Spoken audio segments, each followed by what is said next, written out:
So the scene starts off with Vi and Caitlyn on the manhunt for Jinx. And Kate's trigger finger is itching, bruh. Her top priority is to Swiss cheese Jinx's ass with the quickness. Which is valid as hell because last season Jinx was tweaking so bad off the booger sugar that she done blew up a government building. This is an insane use of free will. Not to mention that there were actually council members inside the building at that moment holding a meeting. And if there's any way to get a 5-star wanted level in 2.5 seconds, it's to pull some shit like this. And whole time, this how people who vape get the crashing when they misplace their stuff. It'll be the sweetest, most docile chick standing at 5'2", turn into the literal spawn of Satan over that damn purple flirt flavored Nick stick. But now Jinx is public enemy number 1, especially for Caitlyn because her mom was in the room that Jinx blew up. And due to the explosion, she unfortunately had to disconnect from the servers. So they pull up to her hideout and there's hella drawings everywhere. Now guys, hear me out. I have to know. Tell me what you are doing if you go over to a girl's house for the first time and you see shit like this all over her house. Are you A,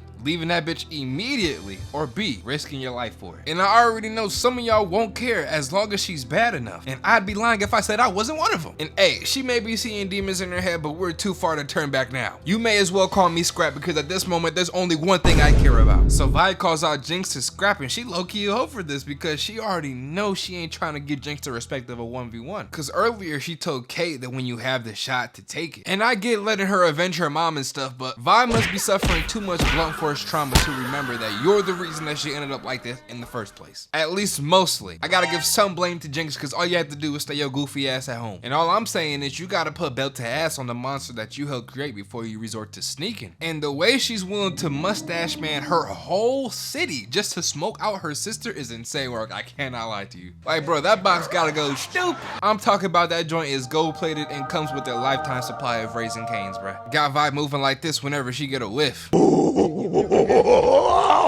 Like Kate really maxed out her Snow Bunny mind control stats and look at where it got her. And I'm already knowing that you can't tell Vi shit either. That's just the starving. Like if I said, hey, you should probably get away from Kate, dog. Bitch, I'd rather die!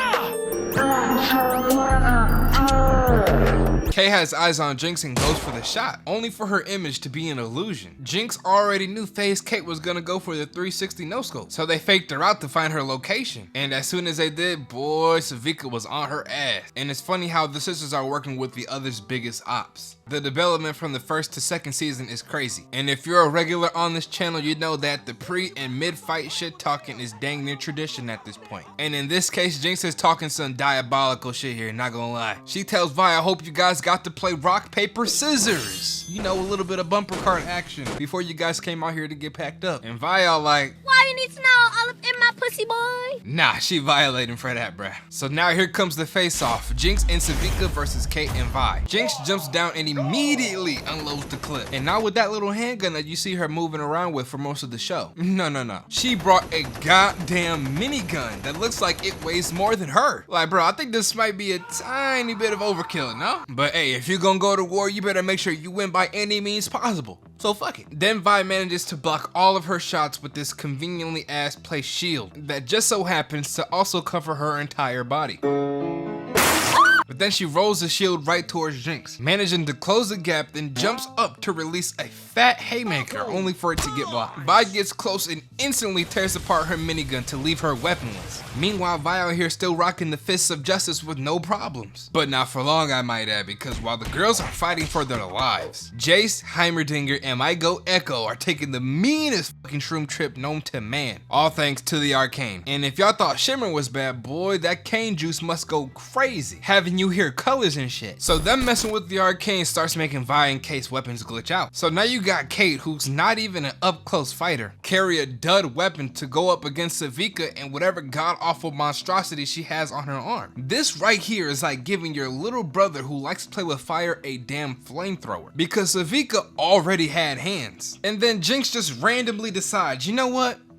Let me add a chain chomp to that bitch. She already caught a body with it earlier, and now she about to add Kate to the list. Like, just go ahead and clock out for me, dog, cause this ain't finna work out. Kate even tries biting into Vika's hand to let her go, but she doesn't even flinch. In fact, I think she like that shit. She a freaky ass nigga. Vi, you better watch out, bro. She left once and she'll do it again. And it ain't no telling what kind of settings Jinx done put in that new arm. She seems like the type to love her a good detachable shower head. But Vi's gauntlets are glitching out as well. And I should have known that Jinx Moraine had more weapons in her inventory because she pulls out her signature RPG. And if you needed any more confirmation that this girl is nuttier than squirrel shit, look no further. Cause she's willing to let this rocket off at what may as well be point blank range. And maybe it's just me, but I feel like any smart person would have shot this at the ground instead of directly at a moving target. Because Vi's gauntlets stopped glitching, which is just too perfect of timing, I might add. So the rocket misses and almost blows up Savika and Kate instead. And while Vi is running, she steps on a panel that activates these landmines, which knocks her clean on the ground. So she goes to let off another shot from her RPG, but since her weapon is made out of the same arcane juice, her shit blows up right next to her. And dog, I'm thinking like, what kind of all-in-all ass product is this? Now how she didn't suffer any type of mortal wounds is beyond me. The plot armor is certainly plot armoring, especially when you take into account that when Kate and Vi's weapons were glitching earlier, hers worked just fine, but whatever, I guess. So Vi grabs Jinx out of mid-air to put the beaters on her, only for her to end up on top in the power position. Then Kate manages to grab her rifle just to immediately get put in a headlock. And I'm trying my hardest not to put her on my fraud watch list, but when it comes to shit like this, it's just,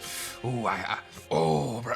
You're not beating the fake crash out allegations. Kate just continues to look sorry and I damn near feel bad for the bit. Meanwhile, Jinx and Vi are going at each other's necks. Jinx pulls out the burner and tries to get off the headshot. And at this point, I'm starting to think Jinx out here pulling a fast one on all of us. Cause look, right there! Right there! You trying to tell me that she could not get this shot off right here? That shit would have put a crater right in her medulla oblongata. And yeah, I know what that is. I passed anatomy class, fuck nigga. And I knew that she could have blown that to smithereens. But Vi knocks the gun away from her and now she wants to fire the shot. Like, come on dog, you not slick. Then she throws Jinx against the pillar. And I genuinely don't know how she can still fight after this, bro. Like she legit slammed her neck and her back. This must be what that crackhead durability is like. Like them niggas be having infinite HP. Like they could fall from a 7-story building and get up in under 60 seconds as if they just tripped on the sidewalk or something. From this blow alone, I would have needed at least a couple minutes to get the air back in my system. But she said, nah, fuck that. The fade comes first, which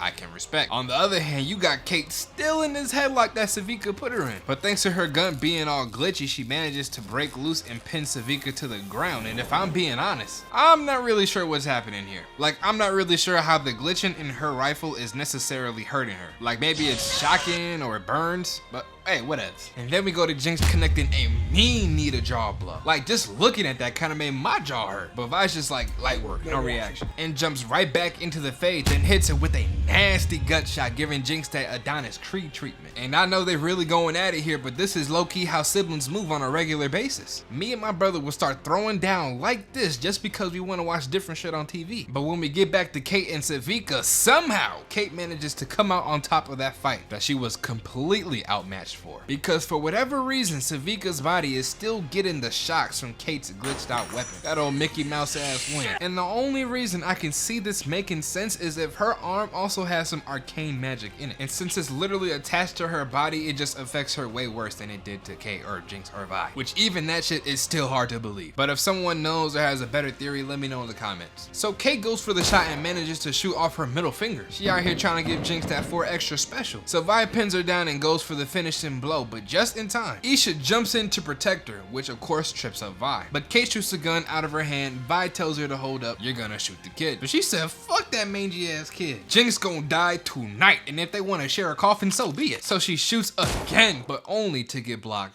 by Vi. And I'm just sitting here like this, cause both of y'all know damn well y'all ain't wanna off each other. And she trying to hide it behind this, oh, what about the kid shit? Now obviously she ain't want the kid to die, but come on bro, you ain't fooling me, Violet. But Savika sets off a trap blowing Kate and Vi out of the hideout, on top of setting off powder bombs all over Piltover. And of course Kate gets to crashing out, moving like Kodak off of them fake perks. So they start arguing about the fight, and then she starts blaming Vi for not letting her shoot, saying, you just like your punk punk ass sister. Then Vi's like, you were about to shoot a kid. Where your morals at, ho? Then she gut checks her, talking about, your coochie smells like spoiled milk. And this got Shorty in tears. This is what they actually said in the show, by the way, so there's no need to fact check this. And after this altercation, Vi goes into her angsty emo arc and joins a fight club because, you know, that's just what normal people do, I guess. But yeah, that's the end of the video. Appreciate you for watching. Really thinking about doing Rango next, but with how season 8 of My Hero Academia is already looking, I may have to cover that sooner rather than later. But as always, till next time, peace.